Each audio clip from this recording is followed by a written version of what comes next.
The restaurant Aperture was a cathedral of wealth, all hushed tones and gleaming dark wood. Mark Johnson adjusted his tie, the silk biting at his neck. He was trying to impress his new girlfriend Tiffany, and this was the place to do it. "It's all about access, baby," he whispered, leaning in. "The people who eat here, they run the city." He was bragging about a career-making deal, a new commission that would finally put him in the seven-figure club. He raised his champagne glass just as the entire restaurant seemed to hold its breath. A woman was being led to the private alcove, and when she turned, Mark's world tilted on its axis. It was his ex-wife, and she was wearing a diamond ring the size of a planet. Mark Johnson loved the sound of Aperture. It wasn't loud. It was the expensive, suppressed murmur of power. It was the discreet clink of wafer-thin crystal, the soft thud of $100-a-bottle wine being placed on linen, the whisper of bespoke suits brushing past. This was his new world, the world he deserved, the world he had shed his old life to obtain. Across from him, Tiffany was practically vibrating. She was 24, all sharp angles and bright blonde hair, with a hunger in her eyes that matched his own. Her dress was a vibrant tight red, a stark contrast to the muted grays and navies of the other diners. She was, Mark thought, the perfect accessory. "I still can't believe you got us a table, Mark," she said, her voice a breathy purr as she filmed the chandelier with her phone. "My friends are dying. They said Aperture has a 6-month wait list." Mark chuckled, a low, practiced sound he'd been perfecting. "It's not about the wait list, Tiff. It's about who you know. And the maitre d', Mr. Beaumont, he knows me. He knows I'm a serious player." This was a minor exaggeration. Mark had actually gotten the reservation by calling in a favor from a client who had called in a favor from his client, but Tiffany didn't need to know the details. In his world, perception was reality. "And this deal I'm closing."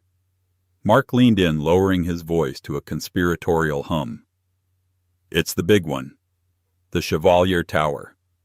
The new owner is this total recluse, some mysterious El Vale entity that bought the whole high-rise in cash. Nobody can get a meeting, but my boss, he trusts me to handle the initial leasing proposals for the commercial floors. We're talking millions in commissions, baby. Millions." Tiffany's eyes went wide. This was the currency she understood.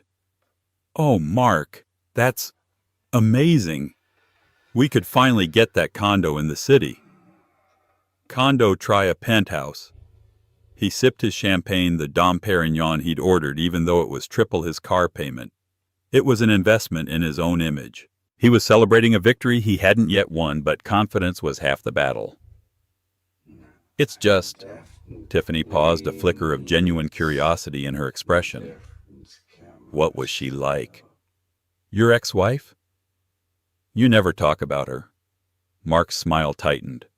The very thought of Laura was like grit in his teeth. It was an unwelcome intrusion of the past of his old mediocre life. "Laura," he scoffed, waving his hand dismissively. "What's to talk about? She was comfortable, safe, boring." He searched for the right words to describe the woman he had spent 15 years with. She was the kind of woman who uses coupons. Her idea of a 5-star meal was that local Italian place with the checkered tablecloths. She lacked ambition. She was dead weight. "Wow," Tiffany said, her lip curling slightly. "I can't even imagine you with someone like that." "You don't have to," Mark said, placing his hand over hers. The diamonds in her bracelet, which he was still paying off, felt cold. "That life is over. I cut it out like a tumor. She would never have fit in here. She'd probably be complaining about the prices." He looked around the opulent room, a king surveying his new domain. "This is where I belong. No distractions, no anchors, just the top." The waiter, a silent man in a crisp white jacket, approached. "More champagne, Mr. Johnson." "Absolutely," Mark said, beaming. "Keep it flowing. Tonight we're celebrating the future." He felt a palpable sense of triumph. He had it all: the beautiful girl, the seat at the power table, the imminent life-changing deal. He had shed his dowdy wife and was finally becoming the man he was always meant to be. He was untouchable.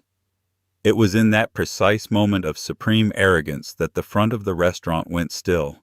The low hum of conversation didn't just quiet, it stopped. The clinking of silver ceased. "What is it?"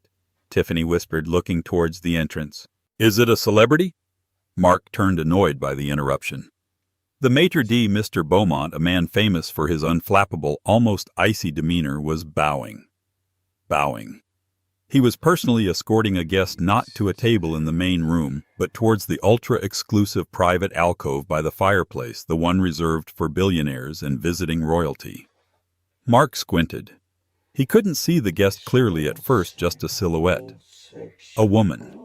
She was wearing a simple, elegant black dress. No sequins, no bright colors. She moved with an unhurried grace that commanded the room more than Tiffany's red dress ever could. As she passed under the soft light of the central chandelier, she turned her head slightly to murmur something to Beaumont. Mark's champagne glass stopped halfway to his mouth.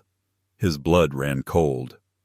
The smile froze on his face, cracking like thin ice. It was Laura. The memory of the end was one Mark had actively and successfully suppressed. It didn't fit his new narrative. But seeing Laura here in his new world brought it rushing back with the force of a physical blow. It hadn't been a single fight. It was a slow, agonizing bleed. Mark had started working late. Networking, he'd called it. He'd bought new suits. He'd joined a gym that looked more like a nightclub. Laura, meanwhile, was still Laura. She was a database analyst, a quiet, brilliant woman who found beauty in complex code and solace in their small, tidy garden. She had supported him through his MBA. She had worked overtime when he'd been laid off from his first junior associate job. Her steady, reliable paycheck had been the foundation upon which he'd built his ladder. And once he was high enough, he'd decided he no longer needed the foundation. The final confrontation had happened on a rainy Tuesday. Laura was in the kitchen of their modest suburban home wearing an old college sweatshirt, her hair in a messy bun. She was tracking mud in from the garden. "We need to talk," Mark had said, standing in the doorway in his new $2,000 suit. He couldn't even bring himself to step into the room. "Okay," she'd said, turning a smear of dirt on her cheek. "I'm just potting these. What's wrong?" She saw his expression. Her smile faded. "Mark, I'm suffocating Laura." He'd said the words pre-rehearsed. "I'm meant for more than this. More than coupons and gardening and this. This is our home, Mark," she'd whispered. "It's a box, and I'm done being in it." He'd met Tiffany a week earlier at a sales conference. Tiffany had looked at him like he was a god. Laura just looked at him like he was her husband. It wasn't enough. "I want a divorce," he'd said. The devastation had been absolute, but the true cruelty came later. Mark, in his quest to cut anchors, had been methodical. He'd been secretly moving assets for months. When Laura finally met with a lawyer, a harried, court-appointed woman who smelled of stale coffee, the truth was laid bare. "I'm sorry, Ms. Vale." The lawyer, Ms. Petrov, had said, not looking up from the stack of papers. Laura had reverted to her maiden name Vale almost immediately. It was the first thing she'd reclaimed. "What do you mean, it's gone?" Laura's voice was hollow. "Your ex-husband, Mr. Johnson, seems to have drained the joint checking and savings accounts, over $90,000. But how? We both have to sign. He transferred it to his personal business account. He's claiming it as a reimbursement for undocumented corporate expenses over the last 5 years. It's a loophole, a very cynical one. By the time we fight it, he'll have declared it, spent it, or hidden it offshore. It will cost you more to find it than it's worth. The house? He's the only one on the mortgage. You're on the deed, but he refinanced last year without your signature. You're entitled to half the equity, which after the new loan is almost nothing. He's offering you $5,000 to walk away." Laura had sat there a ghost in a plastic chair. He hadn't just left her. He had systematically erased her. He had taken her 15 years of support of shared life of her overtime checks and valued it at $5,000. She'd left the lawyer's office and thrown up in a public trash can. The months that followed were a blur of humiliation. She moved into a tiny one-bedroom apartment above a laundromat, the air thick with the smell of detergent and exhaust fumes. She got a second, then a third data entry job working late into the night. She sold her car. She sold the pearl necklace her mother had left her. One night, sitting on her worn linoleum floor eating plain rice from a plastic container, she'd received a text. It was a mistake text from Mark. It was a photo of him and Tiffany on a yacht in Miami. He was tan. Tiffany was laughing, holding a bottle of champagne. The text below it, clearly meant for a friend, read, "Living my best life, finally free of the dead weight." Laura had looked at that picture. She'd looked at the eviction notice on her counter. She was 2 weeks late on rent. She hadn't cried. The time for tears was over. The woman who loved gardening and old movies was gone, burned away. What was left was something hard and cold and sharp. She'd deleted the text. She'd paid her rent with the money from her mother's pearls. And then she'd opened her laptop. She was a brilliant database analyst. But her passion had always been something else, something her grandmother had taught her. She had one other asset Mark had forgotten about. A small climate-controlled storage unit where she kept her grandmother's things. Among them a pristine 100-year-old Belgian chocolate conching machine and a leather-bound book of recipes. "Dead weight," she'd whispered to the empty room. "We'll see." Laura Vale started Vale Artisan with $400, the last of her emergency fund. She didn't have a kitchen. The apartment's tiny stove was useless, so she rented time from 2 a.m. to 6 a.m. at a failing local bakery. The owner, a kind old man named Mr. Henderson, pitied her and gave her a discount. For the first month, she was a ghost. She'd work her data entry jobs from 7 a.m. to 10 p.m., sleep for 3 hours, and then drive her rattling 10-year-old car to the bakery. She'd work in the pre-dawn quiet surrounded by the smell of yeast and sugar. Her hands, once soft, now calloused and burned, learning the feel of the chocolate. Her grandmother's recipes were not for the faint of heart. They were complex, demanding patience and precision. They called for ingredients Laura couldn't afford: single-origin cocoa beans from Madagascar, Tahitian vanilla, raw honeycomb. So she improvised. She used her analyst skills to build algorithms cross-referencing supplier costs, shipping logistics, and commodity market fluctuations. She found a small fair trade co-op in Ecuador that sold incredible beans for a fraction of the cost if you bought in bulk. She couldn't afford bulk, so she took a risk. She took her last paycheck and spent it all on a 50-pound sack of raw cocoa beans. For one terrifying week, she lived on instant noodles, praying the gamble would work. It did.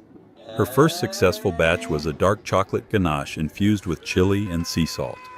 It was transcendent. It was deep, complex, and fiery. She packed it in simple, hand-folded black boxes and took it to the local farmer's market. She sold out in an hour. The next week, she sold out in 30 minutes. She started an Instagram page. A local food blogger with 5,000 followers bought a box, posted a glowing review, and Laura's tiny self-built website crashed. Vale Artisan was born. But she wasn't just a chocolatier. She was a businesswoman. She remembered the lawyer's office. She remembered the $0,000 in her bank account. She remembered the word loophole. She vowed she would never, ever be on that side of the table again. She immersed herself in corporate law. She read books on real estate, on asset protection, on shell corporations. She took her growing profits, and instead of buying a new car or a nice apartment, she hired a shark, a corporate lawyer from the meanest firm in the city. "I want to be a fortress, Mr. Chen," she'd told him, sitting in his polished office, still in her flour-dusted clothes. He'd looked at her, amused. "Fortresses are expensive, Ms. Vale."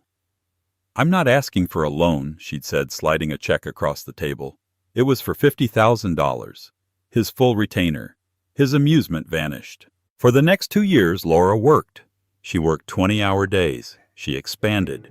She hired her first employee, a single mother named Sarah, from her apartment building.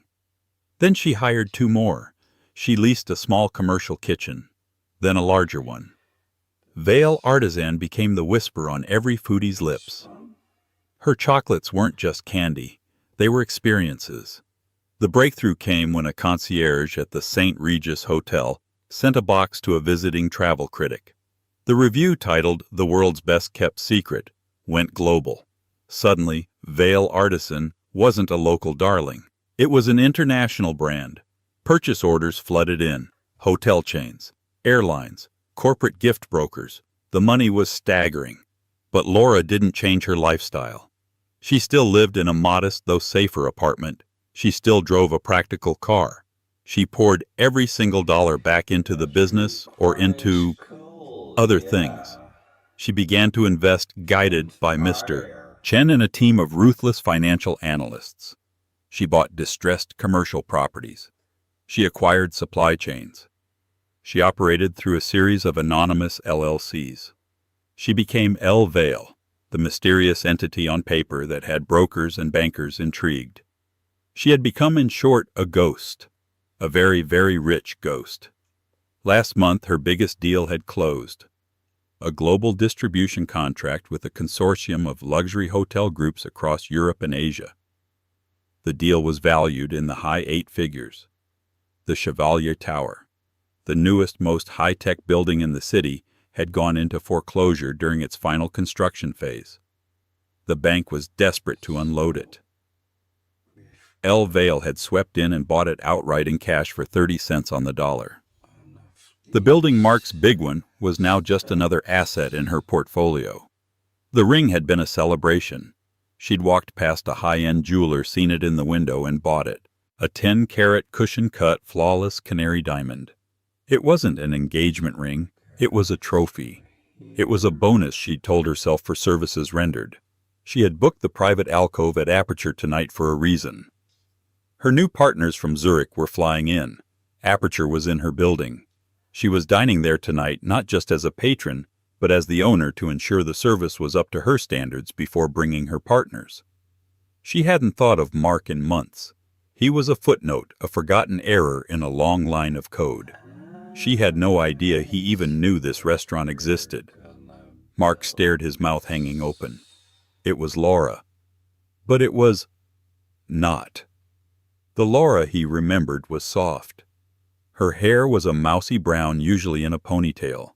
She wore comfortable shoes and faded jeans. She smiled easily, a gentle, unassuming smile. This woman was an apparition. Her hair was a richer, darker chestnut cut, in a severe, elegant bob that grazed her jawline. She wore a simple, sleeveless black dress that was clearly painfully expensive. It wasn't flashy. It was tailored so perfectly, it seemed to be a part of her. Her only jewelry, aside from simple diamond studs, was a slim platinum watch on her wrist. She was thinner than he remembered, all sharp, elegant lines. But it was her face. Her expression was calm, neutral, almost cold. She looked, Mark realized with a jolt, powerful. Mark, who is that?" Tiffany's voice was shrill, cutting through his shock. "You're white as a sheet. Is that her?" "Shut up," Mark hissed, not taking his eyes off the scene. Mr. Beaumont, the maitre d', was holding the velvet rope to the private section aside. "Your usual table is prepared, Ms. Vale," Beaumont said, his voice normally reserved, now laced with genuine deference. "We have the mineral water you prefer, and the kitchen has prepared the small pre-appetizer you requested." "Thank you, Robert," Laura's voice said. It was her voice, but the tone was different. It was crisp, clear, and commanding. She called him Robert. Mark had groveled to this man and called him Mr. Beaumont. Laura swept past, not even glancing at the main dining room. She was entirely focused, a shark moving through water. Mark felt a hot, confusing rush of emotions. First shock, then a dark, possessive anger. His Laura here. How he had left her with nothing. How could she afford to even breathe the air in this place? She must be with someone." He stammered, the words tumbling out as he tried to build a narrative that made sense. "That's it. She must be a gold digger. She must have found some old rich guy. That's the only way. This logic settled him. It was the only thing that could be true. His dowdy, boring Laura hadn't earned this. She had attached herself to it. It was in its own pathetic way an ambition he could understand. Tiffany, however, was not so easily convinced. She was watching Laura's retreating back with a sharp, calculating envy. "She looks amazing," she said, her voice tight. "That dress, that's a row. That's like $12,000, Mark." "It's probably a knockoff," Mark snapped, though he knew instinctively that it was not. "And who's she meeting?" Tiffany craned her neck. "I don't see anyone else in that section." "Her sugar daddy is probably running late," Mark said, trying to regain his swagger. He signaled for the waiter a bit too aggressively. "Another bottle of the Dom, now." He needed to reassert his dominance. He was the one who belonged here. She was just a guest, a +1. He was the player, but the image of her walking past of Beaumont bowing to her was burned into his brain. He couldn't focus on Tiffany. He couldn't taste the champagne.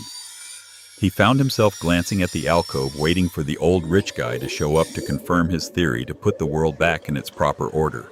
Then Laura, now seated at her table, gestured to her waiter.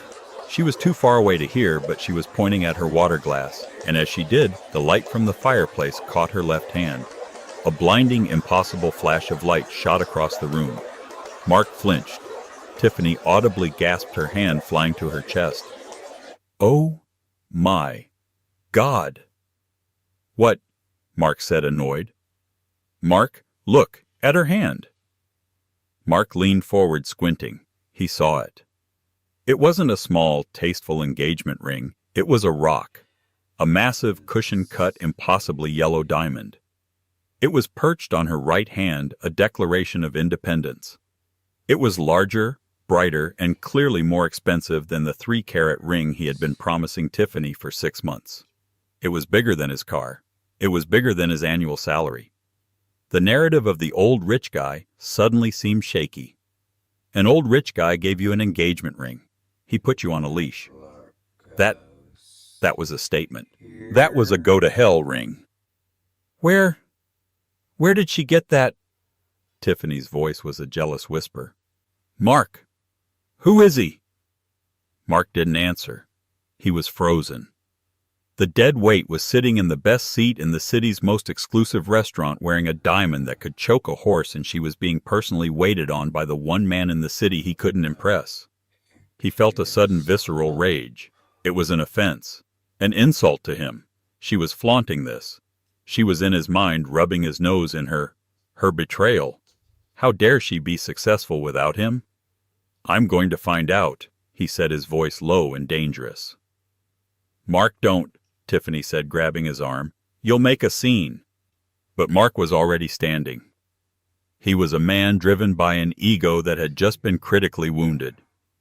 He smoothed his suit, finished his glass of champagne in one gulp, and started walking toward the private alcove. The walk across the dining room felt like a mile. The plush, obscenely thick carpet seemed to suck at his expensive Italian loafers a silent, grasping resistance. Mark could feel the eyes of the other diners on him. He had been the one whispering about access and power, and now he was putting on a show. He mistook their mild, wealthy curiosity for the rapt attention he and Tiffany had just given Laura. In his mind, he was the star of his own movie, a man of action and consequence, walking toward the inevitable dramatic confrontation. He felt in that moment like a lion reclaiming his territory. Laura did not look up as he approached. She was in the private alcove, separated by a low brass partition and a plush velvet rope. She was working. She had a tablet propped on the table, and she was reading a document, a slim, elegant stylus in her hand. A pair of simple, dark-rimmed reading glasses were perched on her nose. She looked like a CEO, not a kept woman. This discrepancy, this focus, only fueled Mark's anger. She wasn't even enjoying it properly. He reached the threshold, a tangible line between his world and hers. He didn't cross it. He stood there looming, waiting to be acknowledged, to be seen, to be feared. She didn't. She continued to read, made a small note in the margin with the stylus, and then swiped to the next page. He stood there for 5 seconds. 10. An eternity. He was being deliberately ignored. He was invisible. He cleared his throat. Loudly. A harsh guttural sound that was a violation of the room's sacred quiet. Laura. Laura's head came up slowly. Her eyes met his, and for one heart-stopping, agonizing moment there was nothing. No surprise, no fear, no anger, not even recognition. She just looked at him, as if he were a waiter she hadn't summoned. Then a flicker. She recognized him. The recognition, however, didn't bring warmth. It brought a faint, almost imperceptible sigh of annoyance. She took off her reading glasses, placing them carefully on the tablet. "Mark," she said. Her voice was flat, bored, and utterly devoid of emotion. "You're a long way from Red Lobster." The dig was so sharp, so precise, using his own past insult against her, that it momentarily stunned him. He had no reply. Before he could recover, Tiffany had scurried up behind him. "Mark, what are you doing?" She hissed, her fingers digging into his arm. But her eyes were not on him. They were not even on Laura's face. They were fixed like lasers on the impossible yellow diamond that was now resting on the white tablecloth, catching the firelight. Laura's gaze flickered from Mark to Tiffany. She took in the tight red dress, the desperate hunger, the poorly concealed ravenous envy. She gave a small, almost imperceptible nod, as if confirming a private hypothesis. "Hello, Tiffany," Laura said, her voice just as cool. "It's nice to finally put a face to the yacht photos." Tiffany flushed a deep, blotchy red. She knew. This woman knew about her. Mark finally found his voice fueled by the humiliation of both her insult and her knowledge. "Well, well, Laura," he said, forcing a sneer. He leaned against the partition, affecting a casual air he was nowhere near feeling. "You clean up nice, I'll give you that." "Don't," Laura said, her voice hardening just a fraction.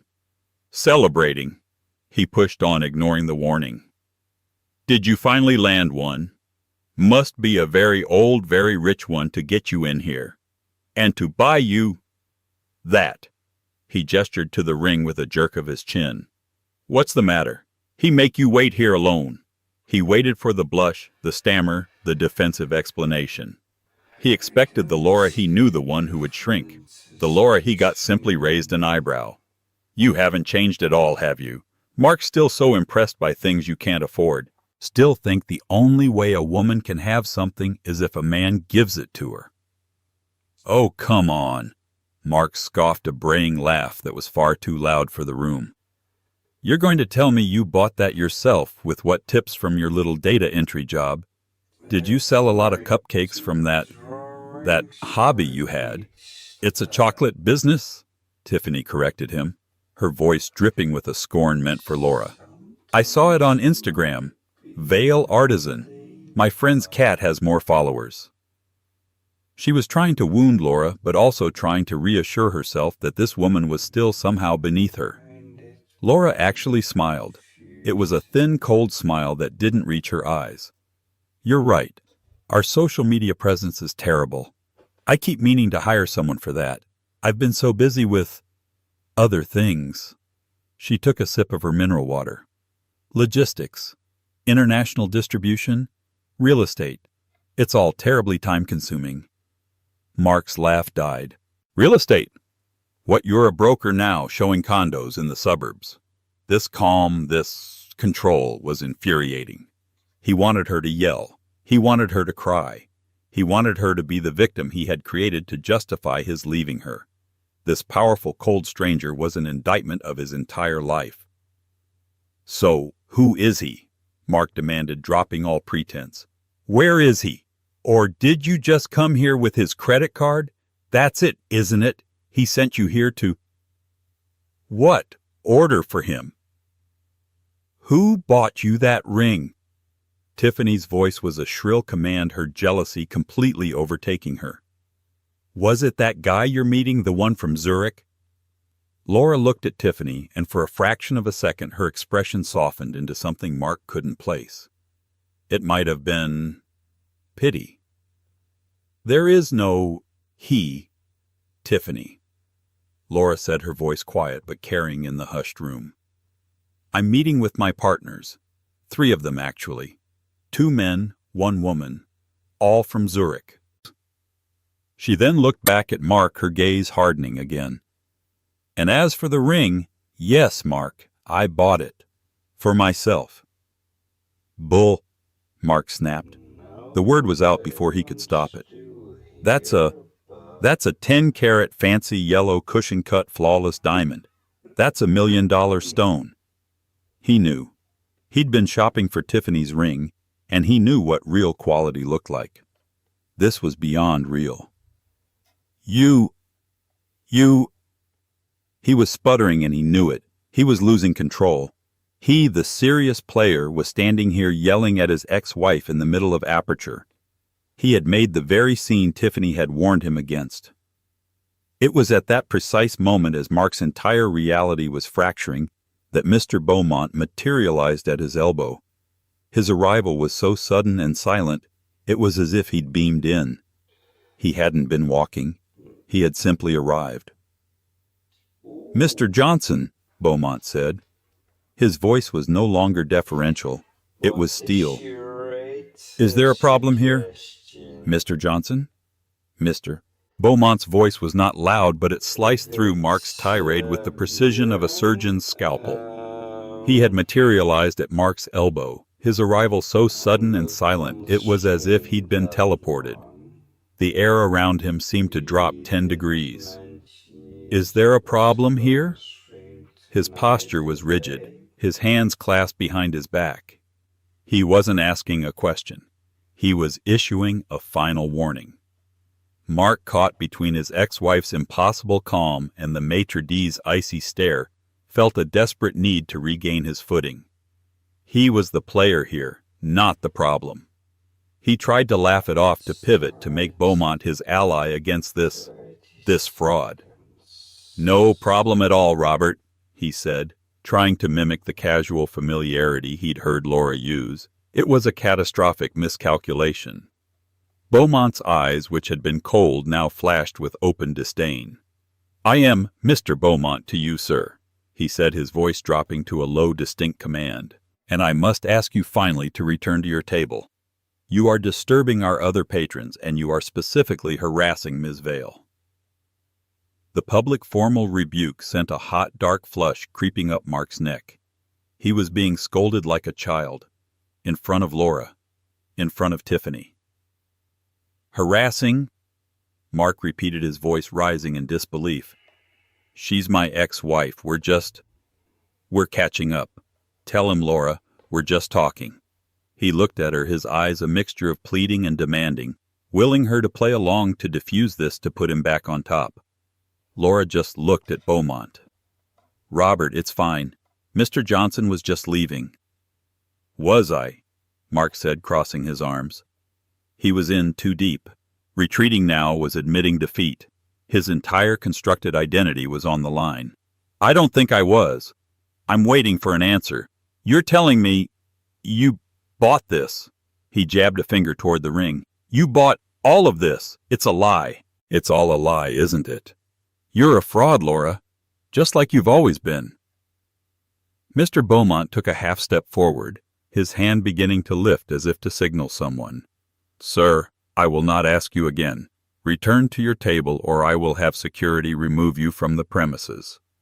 "Security?" Mark's voice cracked, the word exploding out of him. "You'd throw me out." The sheer insult of it, the public humiliation, was more than his ego could bear. "Do you have any idea who I am? Do you know the deal I am closing? The commission on this is more than your entire year's salary. It's in the Chevalier Tower." He had finally said the magic words. The effect was instantaneous, but not what he expected. Mr. Beaumont did not react, but Laura's entire demeanor changed. The mask of calm, bored indifference dissolved. It was replaced by a sudden, sharp, and very cold focus. She looked like a predator that had just heard a wounded animal in the brush. The Chevalier Tower. She repeated, her voice dangerously quiet. She leaned forward slightly. What deal are you closing, Mark? He smirked, sensing finally that he'd hit a nerve. He'd found the one thing that could impress her. His world, his power. Oh, now you're interested? Yes. My firm Dynamic Realty is handling the new commercial leases. I'm personally running point on the proposal. It's a massive, massive deal. The new owner, some recluse who bought it in cash, an entity called El Vale. They're about to make me a very, very rich man. Tiffany, seeing his confidence return, sidled up her hand possessively on his arm. That's right, she declared, looking at Laura. He's a player. He closes million-dollar deals. Not like whatever you are. Laura stared at Mark. She stared at him for a long, silent 10 seconds. The entire restaurant seemed to have faded away. It was just the three of them and Mr. Beaumont in a frozen tableau. Then Laura did something Mark had never seen her do, not in 15 years. She threw her head back and laughed. It was not a giggle. It was not a polite chuckle. It was a full, throaty, rich laugh. It was the laugh of someone who had just been told the most profound, complex, and utterly ridiculous joke in the world. It echoed in the hushed room, turning every head. The laugh cut Mark deeper than any insult, any slap. It was the sound of her not taking him seriously. "Oh, Mark," she said, wiping a small, amused tear from the corner of her eye. You truly, you have absolutely no idea, do you?" "What?" He snarled, his face purple. "What's so funny?" Laura's laughter subsided. She leaned forward, her expression now one of almost clinical precision. Mark L. Vale, the mysterious entity. What do you think the L stands for? Mark's blood, which had been boiling hot, turned instantly to ice. He couldn't breathe. His brain tried to form the connection, but it was too impossible, too monstrous. What did you say?" "L," Laura repeated, tapping her tablet as if speaking to a slow child. "For Laura Vale, me." The silence that followed was absolute, a crushing void. Tiffany's painted-on smile twitched, cracked, and then collapsed. That's not possible," she whispered. "I bought the building 3 months ago, Mark," Laura said, her voice now as flat and hard as slate. "All cash. It was a foreclosure. The El Vale entity is my primary holding company. Aperture," she gestured around the opulent room, "is my tenant. This building is my property." Mark was physically reeling. He grabbed the velvet rope to steady himself. No, that's impossible. You make chocolates." "I do," Laura agreed, nodding calmly. "And Vale Artisan is about to become the anchor tenant for the entire ground floor retail space. We're forecasting 8 figures in revenue by Q4 thanks to the new global distribution deal I just signed with the St. Regis Hotel Group." She held up her left hand, turning the massive yellow diamond slowly in the light. "This ring," she said, "was a bonus, a commission, to myself, for closing that deal. The building, that was just a smart real estate investment." She looked at him, her eyes stripped of all pity, all memory. "You always told me I knew nothing about money. Turns out I'm a quick study." Mark's world had not just tilted. It had inverted, collapsed, and been set on fire. The big deal, his career-making moment, his boss's desperate fawning attempts to get a meeting with the mysterious owner. It was all her. He hadn't been celebrating a new future. He had been standing on her property, bragging about the crumbs he was hoping to get from her table. He stammered, his mind catching on the most horrifying detail. "You've been ducking my boss's calls. You knew it was our firm." "I don't duck calls, Mark. I prioritize them," Laura said, picking up her glasses. "And your firm's proposal, which I did review, was uninspired. Just like you." Mr. Beaumont, who had been watching this all unfold with a look of grim, quiet satisfaction, finally stepped in. His role was clear now. "Mr. Johnson," he said, and his voice was no longer that of a maitre d', but of an enforcer. "I believe Ms. Vale has made the situation perfectly clear. You are in fact trespassing on her property. You are harassing the owner. If you do not return to your table, pay your bill, and leave immediately, you will be arrested." "The bill," Mark said, dazed. "The Dom Perignon? The appetizers? The—" "Yes, sir," Beaumont said, a flicker of a cruel smile on his lips. "The bill, which I can assure you is substantial." Tiffany looked at Mark. Her expression of jealousy for Laura was gone. It was replaced by a new horrifying expression of cold reptilian contempt. For him. She suddenly and with brutal clarity saw him for what he was. A small, loud man bragging about a game he wasn't even qualified to play, much less win. "Mark," Tiffany whispered. Her voice panicked, her hand grabbing his arm. "Mark, do something." Mark looked from Tiffany's terrified, angry face to Mr. Beaumont's stone-cold gaze. And then he looked at Laura, his ex-wife, the dead weight, the coupon clipper. She was sitting there, the owner of his entire future, looking at him with nothing but bored indifference. She was about to give the signal to have him thrown out, arrested. His career, his life, his very liberty was in her hands. He had one last card to play. It was the only one he had left. Desperation. "Laura, please." The word was a desperate, dry croak. It clawed its way out of Mark's throat, a sound so pathetic it barely seemed human. In that single moment, the entire carefully constructed persona of Mark Johnson, serious player, evaporated. The swagger, the arrogance, the $2,000 suit, it all dissolved, revealing the small, terrified man he had always been cowering in the shadow of his own insecurity. He grabbed the back of an empty chair, his knuckles white. "Please," he said again, his voice cracking. I had no idea. You have to believe me." Laura said nothing. She simply stood there, her face an unreadable mask, watching him. Her silence was more terrifying than any rage. "I'm sorry." He gasped the words, tasting like ash. "I was an idiot. A complete arrogant fool. I was just trying to... I didn't know." He was babbling, his mind scrambling to find a foothold in this new inverted reality. His career, his commissions, his boss was going to fire him. He had just publicly, spectacularly insulted the one client his firm had been trying to land for 6 months. He saw a new angle, a last desperate lifeline. "We can work together, Laura," he said, a grotesque manic grin stretching his lips. He was a drowning man grasping at the anchor that was pulling him under. "This is perfect. Think about it. You need a broker who knows the building, who knows the market. I can help you. I can manage the realty for you. We can partner. Like old times." Tiffany, who had been frozen in place, watched this display, her face a mask of pure horror. He wasn't just begging. He was groveling. The powerful man she'd attached herself to was on his knees, and the woman he'd dismissed as dead weight was the one with all the power.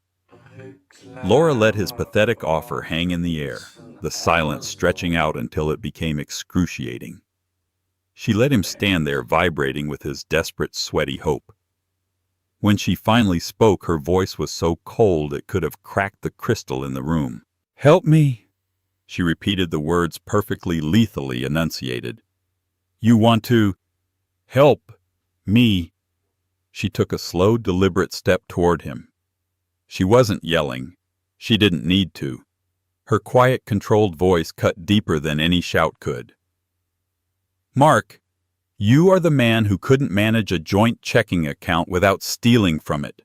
You're the man who told me I was dead weight while you were standing on the foundation I built for you." Every word was a perfectly placed stiletto, and Mark physically flinched with each one. "You didn't cut me loose to become successful." She continued, her eyes pinning him in place. "You ran away because you were terrified that I was smarter than you. And you were right." The unvarnished, brutal truth of it hit him with the force of a physical blow. He had no response. There was nothing to say. "You come into my restaurant," she said, her voice rising just enough to be heard by the surrounding tables, who were all rapt. a restaurant you can't afford to impress a girl you're lying to. You brag about a big deal that you just tanked because you couldn't keep your pathetic, insecure ego in check for 2 minutes. You don't just not help me, Mark. You are a liability. She turned, picking up the slim leather briefcase from her table. She was done. The trial was over. The sentence had been passed. "Laura, wait, please," he begged. "Mr. Beaumont," Laura said, turning her back on Mark completely. It was the most profound, brutal dismissal she could have possibly delivered. "My partners from Zurich are arriving through the private entrance in 5 minutes. Please have a bottle of the Dom Perignon P2, the 1998 vintage, not the swill Mr. Johnson is drinking, sent to my private conference room upstairs." "Immediately, Ms. Vale," Beaumont said, his face a perfect mask of professional deference. "And—" Laura paused at the alcove's exit. She looked back, not at Mark, but at Tiffany. The younger woman was pale, her eyes wide, looking at the life, and the man she'd just bet on, both imploding. "A word of advice, Tiffany," Laura said, her voice softening just a fraction into something almost like pity. "If you're going to be a gold digger, make sure you dig for actual gold, not just brass." She then allowed her gaze to fall on Mark one last time. Her face was completely, utterly empty. All the history, the love, the pain, it was gone. He was nothing to her. "Have a good life, Mark. Or don't. I truly don't care." And with that she was gone. She swept out of the alcove and through a private, unmarked door at the back of the restaurant, a door Mark had never even noticed. She vanished, leaving a stunned, silent, and deeply humiliated dining room in her wake. Mark was left standing there, his face burning his suit, suddenly feeling cheap and tight. He was a fraud. He was the fraud. He turned dazed and looked at Tiffany. She was still standing by his side, but she wasn't looking at him. She was looking at the empty space where Laura had been, and then at the exit. The calculation in her eyes was cold and quick. She knew a sinking ship when she saw one.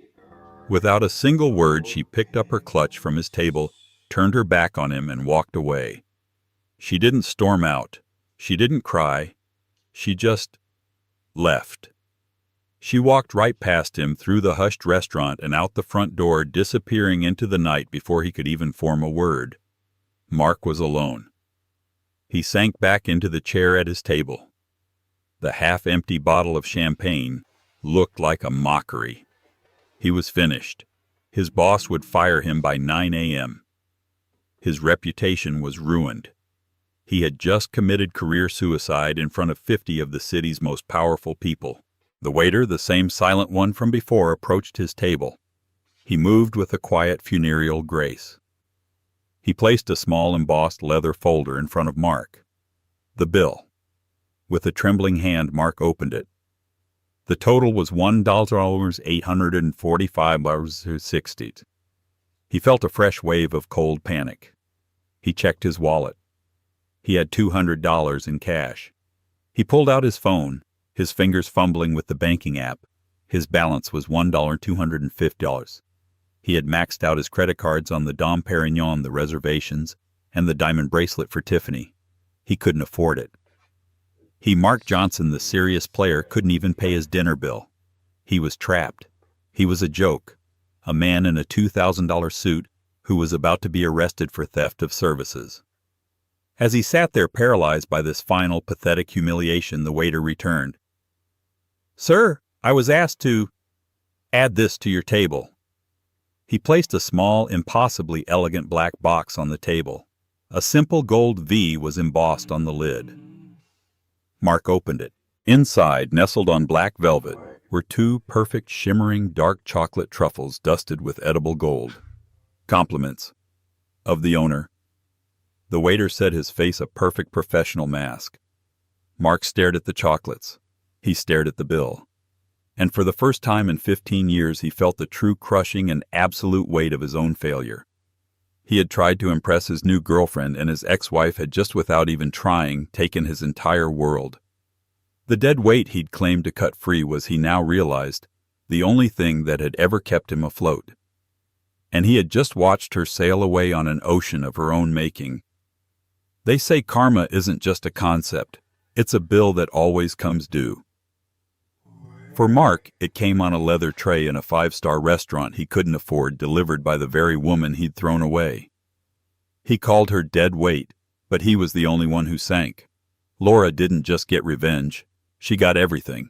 She didn't need a man to buy her a diamond. She bought her own with the empire she built from the ashes he'd left her in. What did you think of Laura's ultimate comeback? Have you ever seen someone so profoundly underestimate the person right next to them? Let us know your thoughts in the comments below. Thank you for watching. If you love this story of justice and vindication, please hit that like button, share it with someone who needs to see it, and be sure to subscribe and turn on notifications so you never miss a story.